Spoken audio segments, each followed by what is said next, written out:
इतिहास के सबसे बड़े युद्ध के रूप में जाने जाने वाले द्वापर युग के महाभारत की कहानियां आज भी लोगों की जुबान पर है। इस युद्ध से जुड़े कई किस्से अक्सर ही सुनने को मिलते हैं, जो न सिर्फ व्यक्ति को हैरान कर जाते हैं, बल्कि वह जीवन की सीख भी देते हैं। वहीं कई बार इन किस्सों के जरिए कुछ ऐसी बातों का भी पता चलता है, जो आज के युग यानी कलयुग में भी देखने को मिलती है।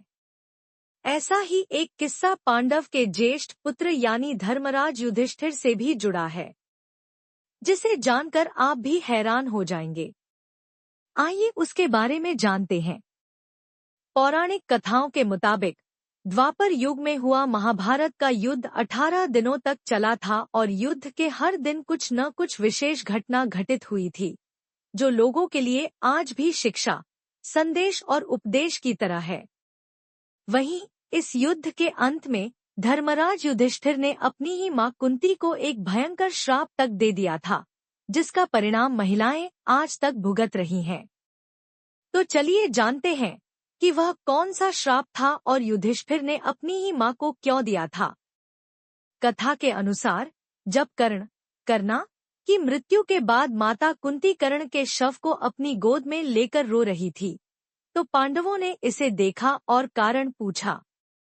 कुंती ने उन्हें बताया कि कर्ण उनका सबसे बड़ा पुत्र था, जिसे उन्होंने छुपकर जन्म दिया था।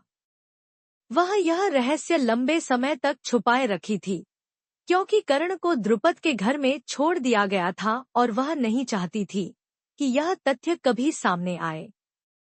इस पर युधिष्ठिर क्रोधित हो गए और अपनी माता कुंती को एक भयंकर श्राप दे दिया, जिसे महिलाएं आज तक भुगत रही हैं। युधिष्ठिर ने कहा, अब से पूरी स्त्री जाति कोई भी बात अपने पेट में नहीं छिपा पाएगी।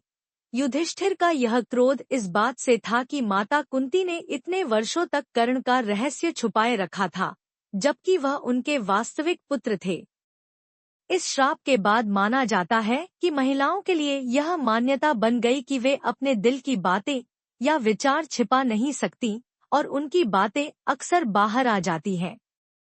यह श्राप एक सांस्कृतिक धारणा के रूप में स्वीकार किया गया, जो आज भी यह समझाने में मदद करता है कि क्यों महिलाएं अपने भावनाओं और विचारों को अक्सर खुलकर व्यक्त करती हैं, और कई बार समाज में महिलाओं के द्वारा गुप्त बातें जल्दी सामने आ जाती हैं।